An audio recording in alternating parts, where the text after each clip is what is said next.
Programme میں ایک بار پھر خوش آمدید ناظرین محترم، آپ کے سوالات ہیں اور رہنمائی کے لیے ہمارے ساتھ موجود ہیں ہمارے بہت ہی محترم جناب حضرت امیر محمد اکرم امان صاحب۔ حضرت جی، عطر خورشید فیصل آباد سے ان کا سوال ہے کہ یہ دنیا دارالعمل ہے، بجا ہے، لیکن میری خواہش ہے کہ میں کوئی ایسا کام کر کے اس دارالعمل سے جاؤں کہ قیامت تک مجھے اس کا ثواب ملتا رہے۔ کیا آپ اس سلسلہ میں میری رہنمائی کر سکتے ہیں؟ کوئی بھی نیک کام جو جب تک جاری رہے گا ثواب ملتا رہے گا۔ کو آپ تعلیم کا کام کر کے جاتے ہیں، کو آپ ہسپتال بنا دیتے ہیں، لوگوں کو اس سے فائدہ ہوتا رہے۔ کوئی بھی ایسا کام جس میں لوگوں کو فائدہ ہو، فلاح کا کام۔ فلاح کا کام ہو، تو وہ اسی غرض سے کیا جائے اللہ کی رضا کے لیے، تو وہ پہلے بات گزر چکی کہ وہ جی بالکل مسلسل عمل جاری رہتا ہے اور اس کا اجر پہنچتا رہتا ہے۔ بالکل صحیح۔ تو اس کے لیے یہی شرط ہے کہ وہ اللہ کی رضا کے لیے اور شرعاً حلال اور جائز کام۔ اچھا جی، اس میں ایک سوال اٹھتا ہے کہ ایک انسان ہے، وہ عبادت کرتا ہے، بے انتہا عبادت کرتا ہے، مطلب وہ اپنا زیادہ تر وقت عبادت میں گزار دیتا ہے، اور ایک دوسرا شخص ہے وہ عبادت اس درجے کی نہیں کرتا، مطلب وہ ایک روٹین کی عبادت کرتا ہے، لیکن اس کے ساتھ وہ یہ تمام چیزیں جو ہیں فلاحی، اس پہ اس کی زیادہ توجہ ہے اور فلاحی کام وہ بہت زیادہ کرواتا ہے، دونوں دنیا سے چلے جاتے ہیں۔ اب ایک کے پیچھے فلاحی کام ہے بہت سارے جس میں اس کو اس کا ثواب ملتا رہنا ہے، اور ایک کے پاس صرف وہی عبادت ہے جو وہ لے کے چلا گیا، چلا گیا۔ تو ان دونوں میں سے بہتر کون ہے؟ بہتر تو وہی ہے جیسے پیچھے سے بھی ملتا رہے گا۔ ملتا رہے گا، ملتا رہے گا۔ بالکل صحیح ہے، اور اسی لیے زیادہ حقوق العباد کے اوپر اور لوگوں کے اسلام نے تو اس پہ بہت زیادہ زور دیا ہے نا جی۔ برسوں کی عبادت سے کسی ایک غریب کو ایک گھونٹ پانی دے دینا زیادہ درجہ لے جاتا ہے۔ سبحان اب اعمال کی درجہ بندی کرنا اور کس پر کیا انعام ملے گا، یہ میرا آپ کا کام نہیں، یہ اللہ کا کام۔ بالکل ٹھیک ہے، بالکل صحیح۔ جو چیز وہ قبول کر لے وہ بہت اعلیٰ ہو گئی، اور جو وہاں سبحان رد ہو اللہ۔ جائے بڑی نزاکتیں ہیں۔ بظاہر ہم نیکی کرتے ہیں لیکن شاید خیال ہوتا ہے کہ لوگ مجھے پارسا سمجھیں۔ صحیح۔ اب یہ باطن میں جو گھسی ہوئی چیزیں ہیں انہیں اللہ ہی جانتا ہے، ہم خود بعض اوقات نہیں جانتے۔ اللہ اکبر۔ تو بہرحال بھلائی کرنی چاہیے، وہ ضائع نہیں جاتی۔ بالکل صحیح، بالکل صحیح۔ احمد صبور راول پنڈی سے ان کا سوال ہے کہ نبی اکرم صلی اللہ علیہ وسلم سے جڑنے کے لیے ہمیں کیا کوشش کرنی چاہیے؟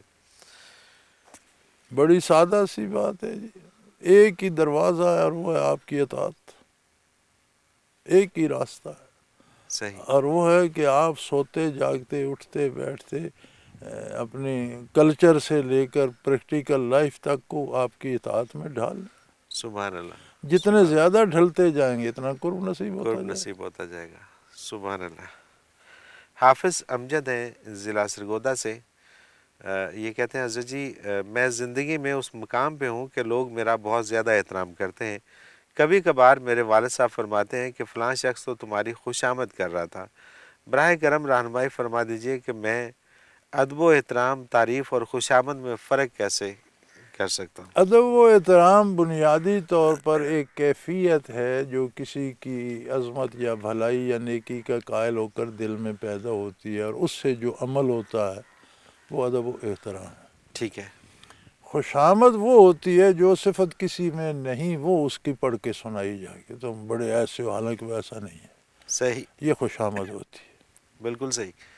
یعنی کہ اگر کسی کی جھوٹی تعریف کرنی ہے تو وہ خوش خوش آمد ہے، آمد میں اور آئے اگر گی۔ سچی تعریف ہے تو تو انسانی وہ مزاج ہے، قرآن میں بھی آتا ہے کہ لوگ چاہتے ہیں مجھے وہ کچھ مانا جائے جو وہ نہیں ہے۔ صحیح، یہ انسانی یہ مزاج انسانی ہے۔ مزاج ہے۔ تو انسان ٹھیک ہے، کو خوش آمد بڑی بھاتی ہے، اسے وہ بھی عبادت ہی لگتی ہے۔ صحیح، بالکل ٹھیک ہے، بالکل ٹھیک ہے۔ تو جو لوگ ایسی باتیں کرتے ہیں کہ آپ اپنے بارے تو واقف ہیں، آپ میں وہ صفت نہیں ہے، وہ خوش آمد کر رہے ہیں۔ بالکل ٹھیک۔ اور جو لوگ ویسے دل سے احترام کرتے ہیں وہ ایک جذبہ ہے، وہ الگ بات ہے۔ صحیح، بالکل صحیح۔ احسن اقبال کاموں کی سے یہ کہتے ہیں حضرت جی، کشف کی صحت کا معیار کیا ہے، اور کیا ہر کشف اپنے شیخ کو بتا کر اس کی تعبیر سمجھنا ضروری ہے؟ بالکل ضروری ہے، کشف کی تعبیر ازحد ضروری ہے، اور کشف کی صحت کا معیار شریعت ہے۔ ٹھیک ہے۔ اگر کسی کو کوئی چیز کشف میں نظر آئی اور وہ شریعت کے مطابق ہے تو ٹھیک ہے، پھر دوسری بات یہ ہے کہ اگر کوئی ولی اللہ صاحب کشف ہے تو اس کا کشف اس کے اپنے لیے دلیل ہے، دوسرے کے لیے نہیں۔ صحیح، بالکل صحیح۔ ہم نہیں پوچھ سکتے کہ وہ ہمیں کشف میں پوچھ کر ہمارا حال بتائے اور ہم اس پر عمل کریں، یہ غلط ہے۔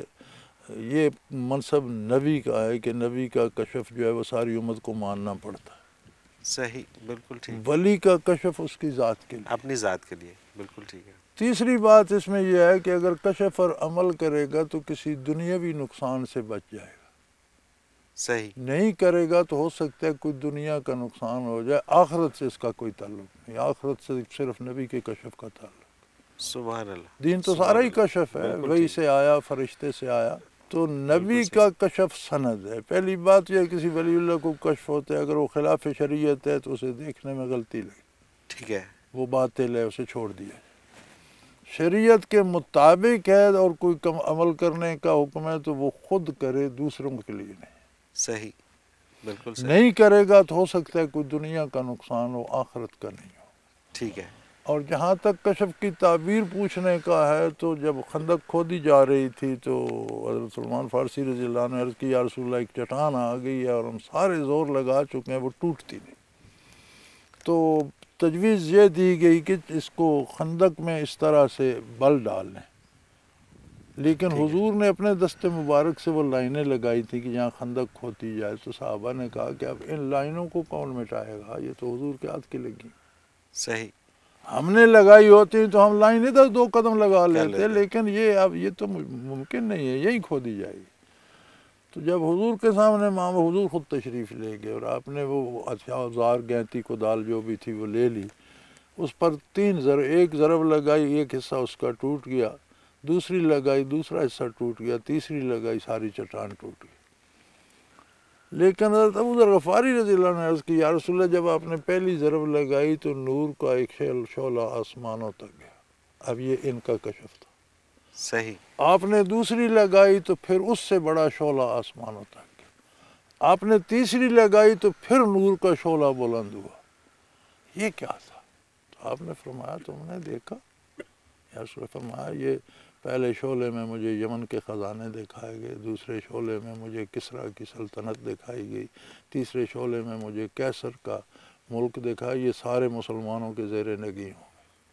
سبحان اللہ، تو وہ جو انہیں مشاہدہ ہوا تھا اس کی تعبیر رسول اللہ صلی اللہ علیہ وسلم سے، شیخ سے جا کر بالکل پوچھ۔ صحیح، بالکل ٹھیک۔ جب از خود تعبیریں کرتے ہیں تو پھر دھوکہ لگتا ہے۔ پھر دھوکہ لگتا ہے، بالکل صحیح، بالکل ٹھیک۔ کرنل احمد سعید ہے کھاریاں سے، حضرت جی قرآن پاک میں ہے، تم سب دشمن تھے، پھر ہم نے تمہارے قلوب میں وسعت پیدا کر دی۔ میں اگر آج معاشرے میں دیکھوں تو حسد، بغض اور عداوت عام ہے، ہم ایسا کیا کریں کہ اللہ کریم ہمارے قلوب میں وسعت پیدا کر دے؟ میرے بھائی ہم دل سے مسلمان ہو جائیں، ٹھیک ہے، موروثی مسلمان نہ رہیں، یہ تو وراثتاً ہمارے گلے پڑا ہوا ہے۔ بالکل صحیح ہے، تو ہم بچ بچ کے چلتے ہیں کہ لوگ یہ بھی نہ کہیں اسلام کے خلاف کر رہے ہیں لیکن اسلام پر عمل بھی نہ نہ کریں۔ کریں، بالکل ٹھیک ہے، تو اس رویے کو چھوڑ دیں، اسلام کو اپنا دین صحیح، سمجھ کر اپنائیں، تو پھر محبتیں لوٹ آئیں گی۔ بالکل صحیح، اور یہ ساری بات آپ کے اپنے دل میں ہے، اپنے دل، اپنے کردار میں ہے، بالکل اپنی ٹھیک ہے، سوچ میں ہے، اپنی فکر میں ہے۔ بالکل اور صحیح، جو لوگ آج بھی اس پہ عمل پیرا ہیں وہ مزے سے بیٹھے ہیں، ان کی نہ کسی سے دشمنی ہے، نہ کوئی ان کا دشمن ہے۔ جو بالکل صحیح، دشمنیاں کرتے بھی رہتے ہیں اللہ ان کو بچائے رکھتے ہیں، وہ بے غم مزے کی زندگی گزار رہے ہیں۔ سبحان اللہ، سبحان اللہ۔ اور آپ بھی اگر یہ حسد، بغض، عداوت ہمیں دوسروں میں ہی نظر آتی ہے، ہمیں اپنے دل میں نہیں نظر آتی ہے، اسلام کو اور اون اگر کریں، اپنا مذہب اپنا بنائیں، مذہب بنائے، بالکل ٹھک بات ہے، اور اگر دل سے، اپنے دل سے بغض نکال لیا جائے تو باقی پھر خود نکل دل جاتا صاف ہے ہو جی۔ جاتا ہے، اب روشنی اور اندھیرا اپنی جگہ تو نہیں رہتے، بالکل اکٹھے ٹھیک تو نہیں بات ہے، رہتے۔ جب دل میں روشنی آئے گی، نور آئے گا، تاریکی خود بخود چلی جائے گی، آپ کو تاریکی کو بھیجنے کے لیے کچھ نہیں کرنا پڑے گا، نور کو نور لانے کو کی لانے کوشش کی کریں۔ کوشش کیجیے۔ سبحان اللہ، کیا زبردست اگزامپل ہے جی، زبردست۔ راشد کلیم ہے فیصلہ آباد سے، علوم ظاہری کے استاد تو آسانی سے مل جاتے ہیں، لیکن علوم باطنی کے لیے شیخ کی تلاش اتنی مشکل کیوں ہے؟ گزارش یہ ہے جو چیز جتنی قیمتی ہوتی ہے اس کو پانا اتنا مشکل ہوتا ہے، یہ تو ٹھیک ایک ہے، فطری اصول ہے۔ بالکل صحیح ہے، عام چیزیں آپ کو عام جگہ سے مل جاتی ہیں، خاص چیزیں خاص جگہ سے ملتی ہیں، اخص الخاص پھر اب آپ کو سبزی فروش سے ہیرے تو نہیں ملیں گے، صحیح بات ہے، اس کے لیے تو تلاش تو جاری رکھیں۔ آپ کو بازار سے تو اس طرح کی چیز نہیں ملے گی، تو اگر آپ نے جواہرات ہی لینے ہیں تو کوئی جوہری تلاش کرنا پڑے گا، کوئی ہیرا فروش تلاش کرنا پڑے گا، یعنی بالکل صحیح ہے، بالکل تو جو صحیح ہے۔ چیز جتنی قیمتی ہوتی ہے جی وہ اتنی اس کو پانا اتنا مشکل بھی ہوتا ہے، اور وہ خاص چیزیں خاص جگہوں سے ہی ملتی ہیں، یہ تو ایک فطری اصول ہے، اس میں تو کوئی حیرت کی بات نہیں ہے۔ اچھا حضرت جی، ایک شخص اگر چاہتا بھی ہو کہ وہ خاص چیز تک پہنچ سکے اور پہنچنے کے لیے وہ جستجو بھی کرتا ہو، لیکن اسے کوئی خاص چیز مل نہ رہی ہو، خالص تو پن یہ اسے تو کہیں اللہ نظر نہ آ کریم رہا ہر ہو۔ کے ایک کے جذبات کو جانتے ہیں نا جی، ایک بندہ ساری عمر خواہش کرتا ہے کہ مجھے جہاد نصیب ہو، میں جہاد میں شہید ہو جاؤں، اور بیمار ہو کے مر جاتا ہے، اللہ قادر ہے اسے شہادت کا رتبہ دے دے۔ سبحان اللہ، سبحان اللہ۔ یہ تو کتنا اس میں تو خلوص تھا، انسان میں تڑپ ہونی چاہیے۔ کتنا اس میں خلوص تھا، کیا صحیح، وہ پا سکا یا نہ پا سکا، بالکل ٹھیک، ہے جی؟ بالکل ٹھیک، وہ اپنے خلوص کا جواب دے۔ جواب بالکل تو صحیح۔ اللہ قادر ہے، کو اللہ کو مجبوری تو نہیں ہے کہ بندہ کام کرے تو انعام دے، اللہ وہ اکبر، آرزو پہ بھی بخش دیتا۔ بے شک بے شک۔ عزیز جی، ایک بریک پہ جانا ہے۔ ناظرین محترم، اگر آپ بھی اس پروگرام میں شامل ہونا چاہیں، اپنا کوئی سوال ہمیں بھیجنا چاہیں، تو اسکرین پہ ہمارا نمبر موجود ہے، نوٹ فرما لیجیے، 0333455021، اور اسی طرح سے اگر آپ یہاں میل کرنا چاہیں تو ای میل ایڈریس بھی اسکرین پہ موجود ہے، questions@almustar.tv۔ آپ کا کوئی بھی سوال ہو، اپنا سوال ہمیں ضرور بھیجیے، ہم آپ کا سوال اس پروگرام میں شامل کریں گے اور حضرت جی سے رہنمائی لیں گے۔ ایک مختصر کمرشل بریک لیتے ہیں، اس کے بعد حاضر ہوتے ہیں، ہمارے ساتھ رہیے گا۔